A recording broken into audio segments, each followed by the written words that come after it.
Welcome to the podcast. Now that I'm engaged, how do I get married? I'm your host, Kevin Dennis. And I'm August Joker, co-host and brand manager at Fantasy Sound Event Services.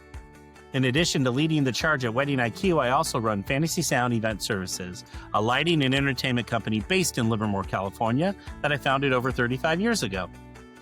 Each week on this podcast, we'll explore a new corner of wedding planning so you can prepare for your I-dos without the stress. From budgeting to booking vendors to the day of drama. Let's talk smart wedding planning.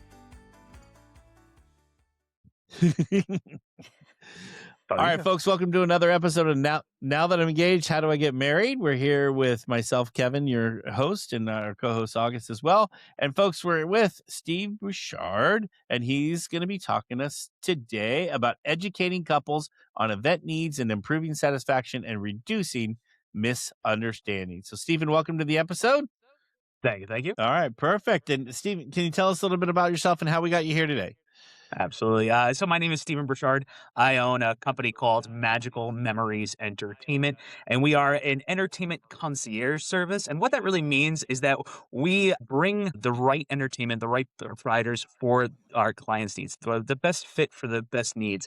It means that we offer everything from your musicians to your DJs, your photography, your videography. We also have the wow factor aspect of it, which means things like living tables, tropical birds. We have caricaturists. We have the normal stuff like photo booths and things like that as well. What's really unique about us is we really marry all aspects of the wedding together in one place. So instead of having to call your photographer to remind them of one thing, your DJ to remind them of another thing, or change a timeline, you work with us to bring everything into one aspect of it. So that's really where we bring the value. And what we really do is we actually work with our clients to make sure that all aspects are planned in advance. So we proactively reach out to obviously all the vendors we work with, or even the people that we're not necessarily connected with directly.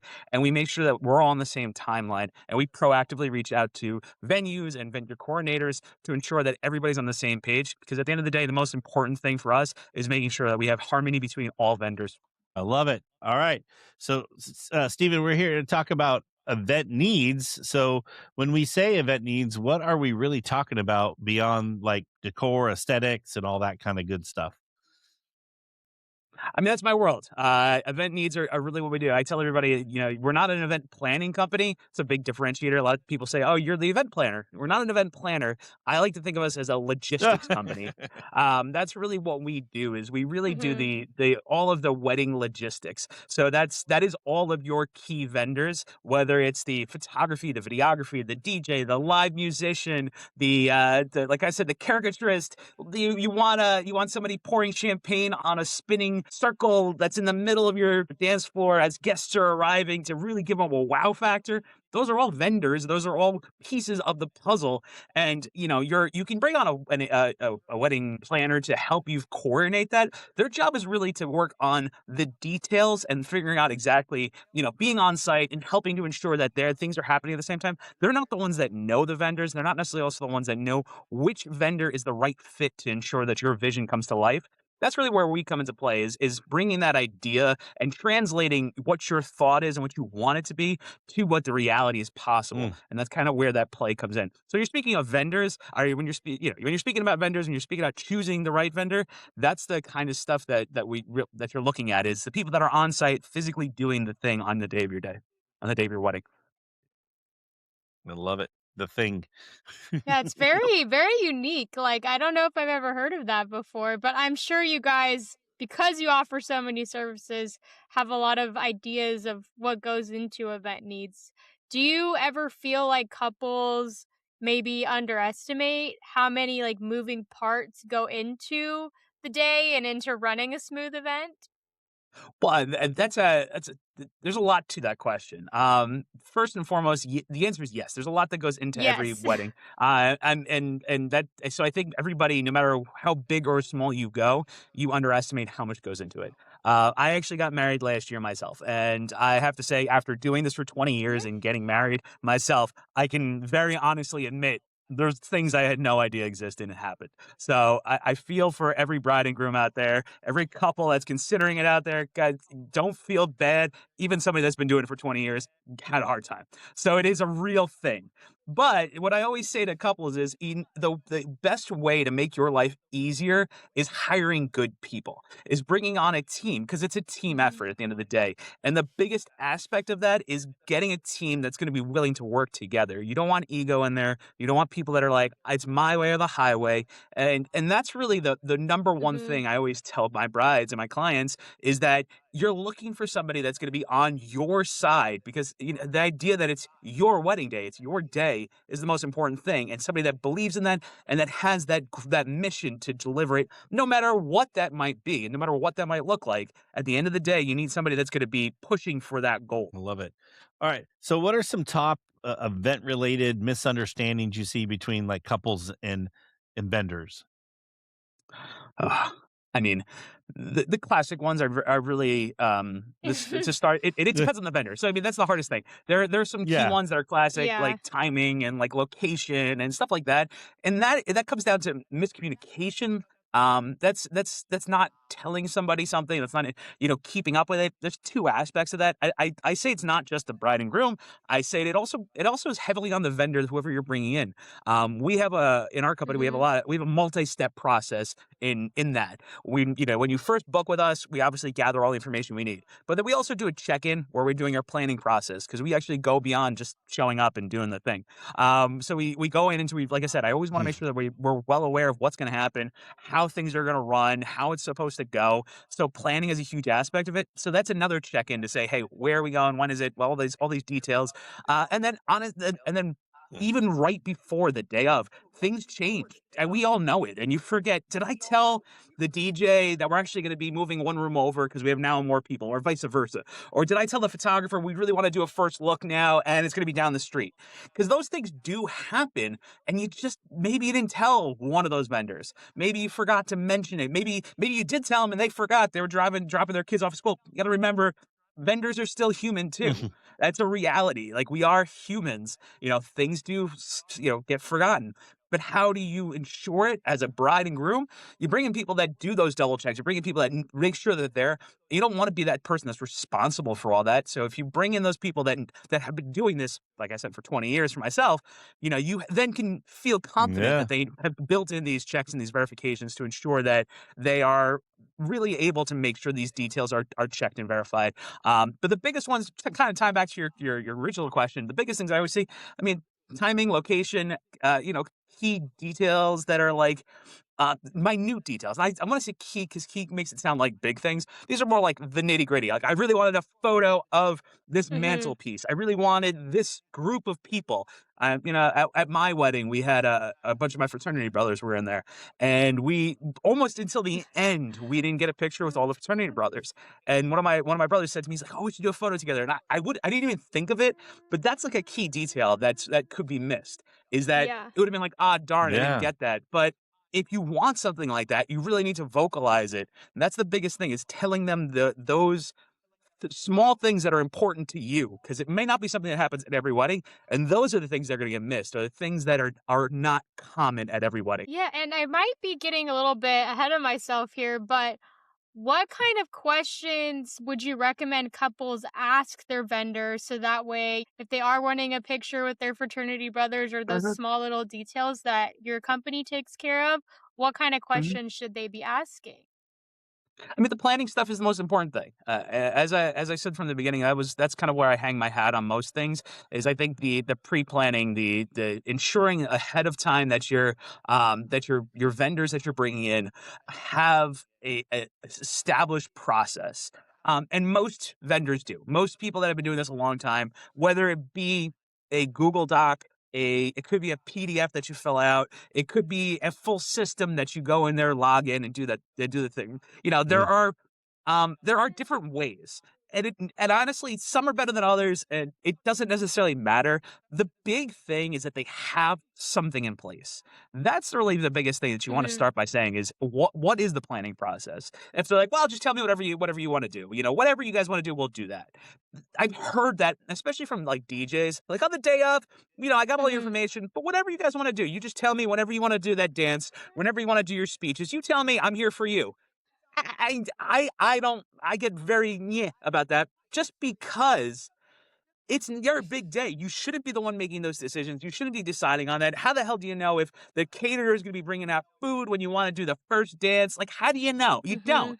As the bride and groom, you don't know. So you want to make sure that you bring somebody in who is proactive, who is planning, who is communicative, because that's the biggest thing. Is you want to make sure that they're communicating with everyone else, so that way everybody's on the same page. No matter if they work together, like we do in our company, we're bringing a whole team, or you bring in, one person, which we also do. I mean, but that's kind of the thing is no matter if you bring in a whole team of people or you bring in a one person, make sure that they plan ahead of time and they're communicating with everyone. So that way everything kind of just runs smoothly. Yeah, I love that. Everyone's got to run together and everything's got to be smooth. Otherwise it's a hot mess is what I always say. So Or you're screwing other people over too. Yeah, Like you yeah. don't want to do that, making another vendor look bad. So Yeah. So, all right. So, you have all these people. Obviously, there's got to be a timeline involved. So, what role does timeline management play in how the day feels, not just how it runs? I always say that timeline is the most important thing. It's not a strict timeline. Things do change. If you have a moment that you want to get pulled away for, whatever happens, things happen sometimes. And it could be the all of a sudden the first course is delayed. All of a sudden things get moved around. Oh, we have to do this instead of this. Oh, let's move all the speeches to this because somebody needs to leave for whatever reason. Things happen, and the biggest thing is planning ahead of time so that way there is a plan. The biggest thing is a plan can always change on the fly, but you really can't create a plan on the fly. It's not a plan if you're just making it as it goes. That's just things are happening, and most likely things will be missed. So planning something ahead of time, even if it has to be changed on the day of, if you're planning ahead of time, at least you know where you're going, and at least you know what needs to happen. So that's the thing is, like I said, people are going to forget about things. So planning ahead of time, ensuring that, there's a timeline of events. So I'll tell a story about myself.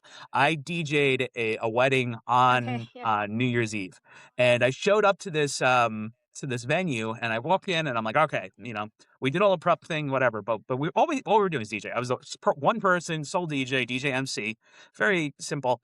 And when I rolled in, I was like, all right, I talked to the venue, and I was like, okay, where am I going to set up? They set me up. They're like, we're going to do the ceremony, do the whole thing. And then all of a sudden, as we're getting into it, as I'm setting up, I'm like, who's the point of contact? Who's going to be kind of coordinating the day? And the venue points at the caterer points at the venue, and then they both point at me. And I'm like, now that's very often happens. A caterer, then they quite literally said, like, I'm here for the food. The caterer said, the venue's like, we're just the venue. So who else is there? Who else is that person? Now, I could have just said, well, I'm just the DJ. I'm here to play the music. Yeah. But that's not fair to the bride and groom. That's not fair to the client. And then what ended up happening in that exact situation is we had a timeline. We worked with our client ahead of time to figure things out. We spoke to the caterer ahead of time, worked things out. I even printed out my timeline 4 times and gave it to everybody. Say, here's the plan that I have. This is what we're going to do. And I literally lined everybody up for the entrance into the reception. Wow. I lined everybody up. I was like, listen, wait for the music and then come in. I walked over, and this is all by myself. Walked over, played the music. Wow. They went up. They did the thing. Recessed the whole 9 yards. And then on the microphone, okay, this is where you guys are going. They went to the cocktail hour. Then I grabbed them all together, and I'm like, what are we planning? Okay, here's the thing. Like, we're gonna do this. Set them all up for the introductions. Did the introductions. Went into the whole thing. But that would have been impossible if you didn't plan ahead of time, if you didn't have some sort of a plan. That in that situation, we had a detailed plan. And actually, on that note, at that exact wedding, we had such a detailed plan that the mother of the bride ended up coming up to me at one point in time and saying, like, oh, we're supposed to be eating right now. Why are we still dancing? Well, the caterer had a delay. And I hadn't been speaking of things. I went to the kitchen. I was like, "Hey, you guys ready for main course yet?" And they're like, "Oh, we need another 10 minutes." Well, on my schedule it says this time. I could have been this way. I could have been like, "Hey, dinner. Hey, it's 5 o'clock or whatever time. 7 o'clock. Everybody sit down for dinner." My timeline says 7 o'clock. Dinner. Go sit. But if you're not checking, if that vendor's not checking in and saying, hey, you guys ready? Are you ready for this next step? I mean, in that planning phase, yes, things are set up in a certain way, but things do change. And I mean, on that note, I'm kind of expanding on this. As a client, you have to remember that as well. Don't get so focused on every moment. Don't get Yeah. focused Yeah. on is it right now? Why is this taking 10 minutes longer? Why is this if you get somebody that's good, if you get people that know what they're doing, they're working together to figure the process out, and things do get delayed, things do change, things get modified. It happens all the time, and it's just not. It's part of it. So don't get focused on the exact seconds of that. Yeah, I always But having somebody that knows how to connect all those dots is a really important part of it. and I always say a timeline is a guideline, and it's just there to guide us through the Yes. day. So if we hit the mark, great. If we don't, that's okay too. So Yeah. I feel like it's just a good cautionary tale, not only to, like you're saying, hire the right individual vendor that you get along with, but making sure your vendors get along as a team, because there may be times, like you said, where a single vendor has to step and fulfill roles that they weren't necessarily supposed to do. But a good vendor Mhm. like yourself will say, it's not fair to the couple, and I'm just going to go above and beyond for my client. Mhm. I mean, that's the end of the day. I mean, I always say, I mean, I went to school for marketing. I have a degree in psychology and minor in communications. I always tell people Mhm. I'm overqualified for the job I do, but I do it because I truly enjoy making Yeah. people happy and bringing joy to people. And that's the purpose. That's my mission, is to bring joy. So what if I'm not going to do that, then why am I even here? Like that's the mission. So I'm going to do everything I can to make that happen. all right. So how does educating couples on their event needs up front actually lead to higher satisfaction on the wedding day? The number one thing that I have a team of 25 people now. Our company's grown a lot over the last couple of years, and we're nationwide. We do events all over the country, so we have different people that work in the behind the scenes to really connect people to the right things. What I always tell them is the number one reason for people being unhappy, because sometimes people are unhappy. It's inevitable, but It for happens. us, the number one reason people are disappointed is not because we didn't deliver. It's not because we didn't do a good job. It's not because we didn't bring the thing we said we're going to bring. The number one reason is because there's a misexpectation. That is the number one driver, is Mhm. somebody expected one thing and we ended up bringing something different. And what happens in that situation is that you need to really express what you want. Or you really need to, like I said in the beginning, telling somebody, I really want this photo, I really want this thing. And that's the biggest aspect of it up front, is being as transparent as possible, giving them as much information as possible, just delivering as much, telling them as much, being as detailed as possible. Even if you're not normally a detailed person, try to think about it. Ask your friends what they thought, if they've gotten married before, like what has worked, what hasn't worked, what did you like, what did you not like. So it's really important to communicate your thoughts, your fears, your worries, your hopes, your desires, all of that, because your vendors should be listening to you and should be trying their best to understand where the process is, what you've gone through, where you're feeling on it, what you're hoping for. I always tell how I always start my consultations is, how do you envision your day? How do you see it going? Mhm. Because it's not about any of the individual pieces. It's not about the DJ versus the band. It's not about the which DJ necessarily, not which photographer. Like, some things are really important to certain people. That's true, but generally speaking, it's not about any of those individual pieces. It's truly about how the whole thing comes together, and having somebody that can sit there and Mhm. truly be interested and really pushing to have your vision in mind will help to get to that end result. And at the end of the day, when you leave when you leave your wedding, when you're done with all of it, you're not going to think about any of the little pieces there. You're going to be like, I had an amazing day. Why did you have an amazing day? You can Mhm. think back on it, but why? But the end all be all is, I had an amazing day. I had an amazing memory, and it's going to stay with me forever. And if you can get somebody that can really get you to that point, and that meaning, like, you can communicate what you're thinking, how you think that's going to be, and having that person translate that into a reality, that's the big thing to start with. I know that's a big statement, though, but that's kind of the idea of it. No, yeah. No, yeah. I mean, I feel like the big themes so far have just been like, it's totally fine to communicate, if anything, over communicate, and just overall education on weddings. And I know, like you said yourself, you've been married and it was even hard for you as a professional. So I guess leading into that, do you think it's okay for couples to ask like why certain things are needed, just so they receive that education? And do you think like they may have less regrets if they're asking that question too? Um, I mean, I'm going to ask for clarification. What do you mean by why? Like, why is that speaker needed? Why? Which it depends. I say that kind of. No, definitely. Yeah, it depends. I mean, you shouldn't go to your caterer and ask, why do we need an extra busboy? I mean, I'm paying for that. I think you need to. I think it depends on what it is. There are Mhm. people out there, unfortunately, who oversell. There are vendors out there that try to get you to do things that you don't necessarily need. I am a firm advocate that you should not oversell. I tell my team all the time, I'd rather not get a sale than sell something that somebody doesn't need. I just think it's immoral and it's not. It leaves a bad Mhm. taste in somebody's mouth at the end of the day. Because eventually you'll figure it out. Eventually, maybe 10 years from now, you can be like, I really didn't need that Yeah. second person. I didn't really need that extra thing. But in the same breath, you do need to trust the vendors that you're working with. You need to trust them to bring the thing that you're gonna need Yes. and understand why.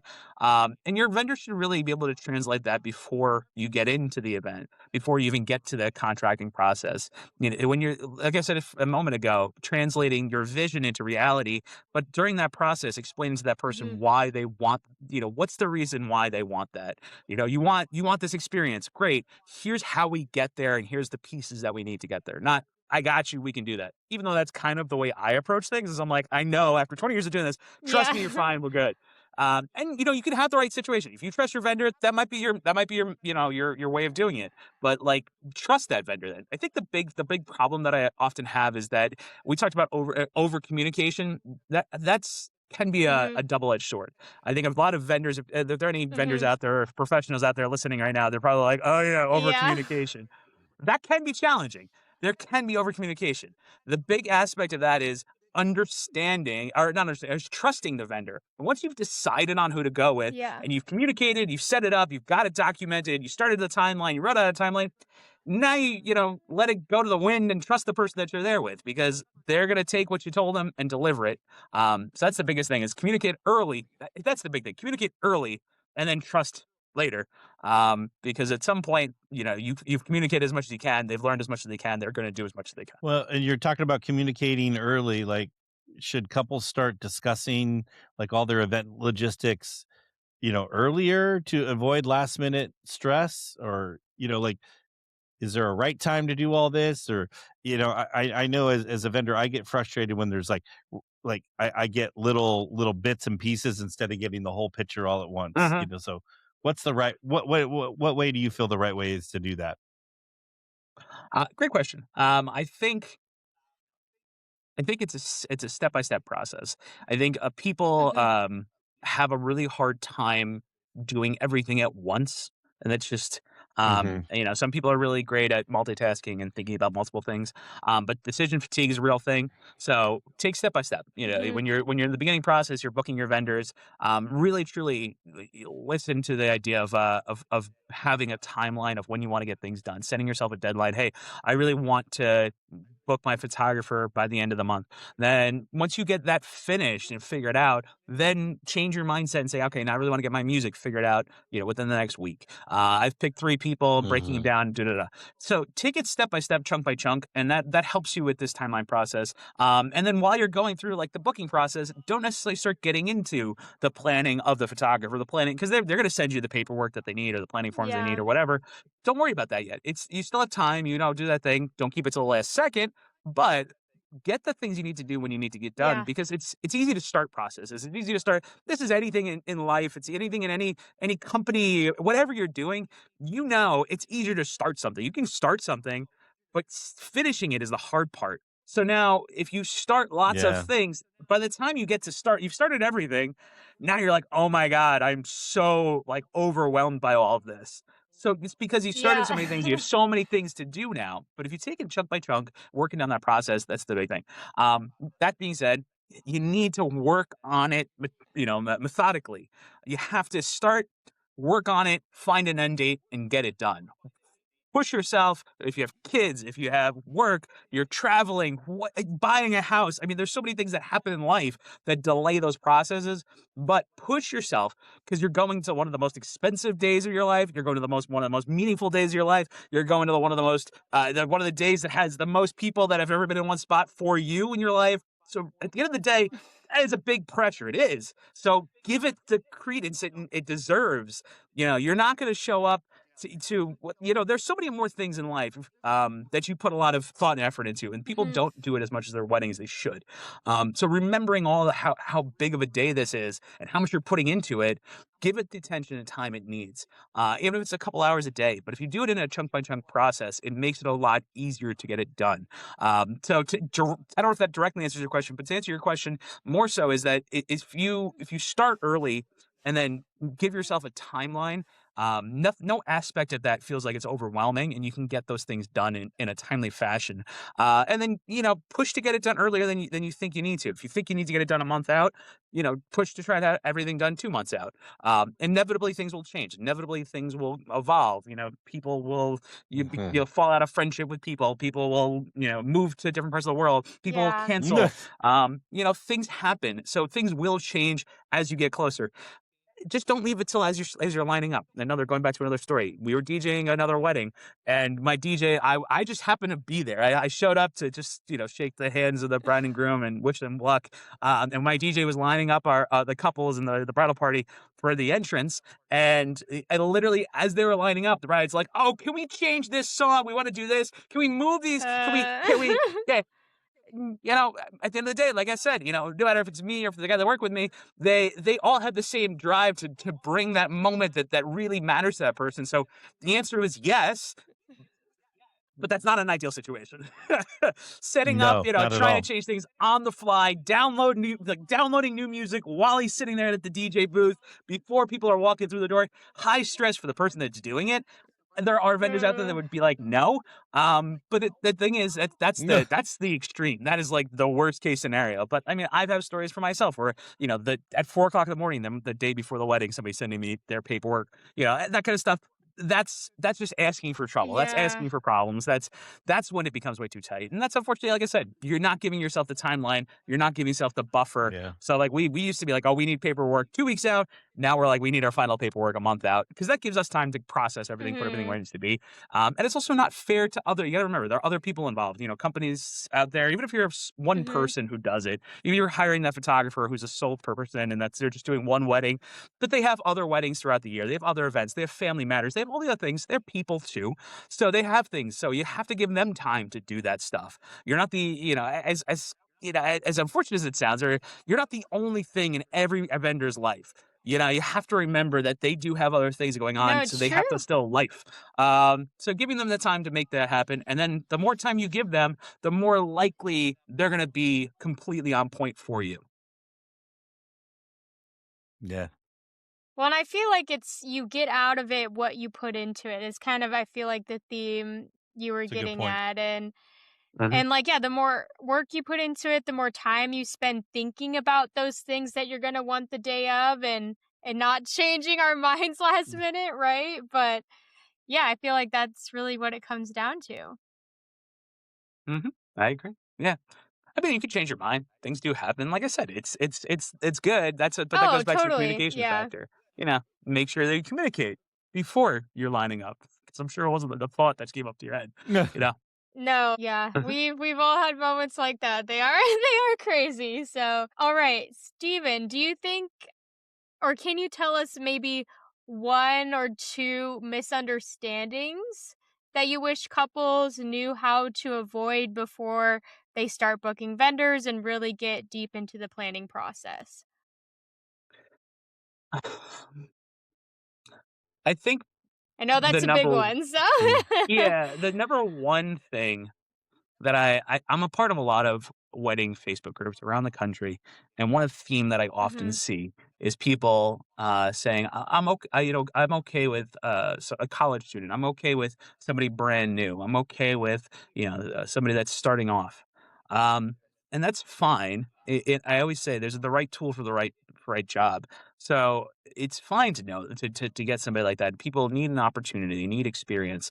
Um, but you also have to understand the value that's being brought by somebody that has experience. Uh, Whether Hmm. it's not about going out there and just doing the thing. And I keep saying the thing because whatever it is, photography, DJ, play an The instrument, thing. whatever it is, whatever the thing is, it's not just about doing the thing. It's about all these other things we've been talking about, like specifically the planning, and then also, and this is a big part of it, is that weddings are very complex. We kind of started with that idea. Weddings are very complex, and with their complexity comes a lot of um, changes and the ability to pivot and understand how to manage a situation, which only comes with experience. So if you're working with somebody, if you're deciding what to do and how to do it, if and it's not necessarily about the most expensive either. Just to be clear, being the most expensive doesn't make them the best. It's not about the most expensive, and I don't want to say that by any means. What's important is understanding what you're getting and then accepting that. Don't sit there, and I think that's the biggest Mm. misconception is that, either treating all vendors the same, you're starting off and then thinking that they're going to be delivering the highest level of whatever and being able to do it and knowing which photos need to be taken. I see it a lot with DJs and photography, the two ones I really see it mostly with, getting somebody that's like, oh, I just need somebody that's a college student to come to DJ my wedding. Do they know how the cadence is? Do they know how to do the thing? So that's the biggest thing, is Hmm. really understanding what you're getting, and what you're asking for, Mm. the ability for them to do this. So that's what I think the biggest misconception is you're going to go out there and everybody's kind of the same. A DJ is a DJ, a photographer is a photographer. And understand there is a difference between different levels. It is kind of complex. I mean, Hmm. I will say, like somebody like myself, I've been doing this for 20 years, so I've learned after doing thousands of events which person's a good fit. A DJ, like somebody come to our company, Hmm. will come to us, and I will kind of interview them, or one of the people on my team will interview them and say, okay, what's your style? What kind of music do you like? What's your feel? Do you want high energy, low energy? And then I play like a matchmaker for vendors. That's kind of the Yeah. reality is, we sit there and we play this Yeah. matchmaker aspect of it. You want a Spanish speaking, high energy DJ, a female DJ for your wedding. Great. I got the perfect person for you. Here you go. And how do you really know? Hmm. Those are some of the aspects of it, but like understanding the abilities of the people that you work with and connecting it to the needs of the Mm. client and translating it. So that misconception is oftentimes where it happens, or the misunderstanding. I Yeah. love it. All right, as we're getting ready to wrap up here, are there any like planning tools, or documents or anything you can help when it comes to like timelines, layouts, or doing walkthroughs that might help reduce like misunderstandings the most? I mean, we have our own internal documents that we utilize. It's built throughout our system. So when clients book with us, we have like I mean, it's evolved so much over time. And to be quite honest with you, it's evolved even since I got married. When I actually Yeah. audited my own company and how I did things, I had an interesting experience where I quite literally acted as if I was a client from inception to execution. So I let my entire company sell me and plan me, and I got to audit it live as a client, which was very fascinating. And That's it's fun. that being said, is you learn that process. But that's those there's like there are plenty of planning forms and plenty of planning tools out there. But when you work with a lot of vendors, they have specific ones that they've designed that work really well for them. That's kind of our thing, is we have ones that are very specific to us and what we utilize, and how we run our system. So um, it's kind of my thing. I love it. All right. Well, Stephen, can you tell us a little, or tell us how to get in contact with you and let all the listeners know where they can find you? Sure. Once again, it's Magical Memories Entertainment. We go at Magical Memories Weddings is on Instagram and Facebook, and magicalmemoriesweddings.com is our company site. And you can kind of check out all the things that we do on there. And if you ever want to set up a consultation, even if you're going with somebody else and you kind of just want to get another perspective on it, or you want to work on some further ideas and expanding upon what you're working on currently, I'm happy to sit down and have any kind of conversation with anybody. I love talking events. I've been doing it for 20 years, and it's probably one of my biggest passions is talking to people about what they're passionate about and what they love to do. I love it, and it shows. All right, so we'll make sure to have all of Stephen's information in the show notes as well as in the email blog that goes out. So, Stephen, we can't thank you enough for being here and sharing all your wisdom with our listeners. And folks, thank you for being or listening to another episode of Now That I'm Engaged. How do I get married? We'll see you next time. Thanks, guys. To our listeners, thank you for tuning in to another episode of Now That I'm Engaged, How Do I Get Married podcast. Brought to you by Fantasy Sound Event Services. I hope you enjoyed listening to this episode. Please get in touch with me or August if you have any topic you would like us to cover. Or if you're struggling with your wedding planning, please be sure to submit a question to podcast@fantasysound.com. I encourage you to check out our other episodes on Apple, Spotify, or wherever you listen to your podcast. And if you're a fan, we'd love if you would subscribe to the podcast and leave a review. It helps others find our podcast so that they can learn from our guests too. And to everybody listening, Happy wedding planning!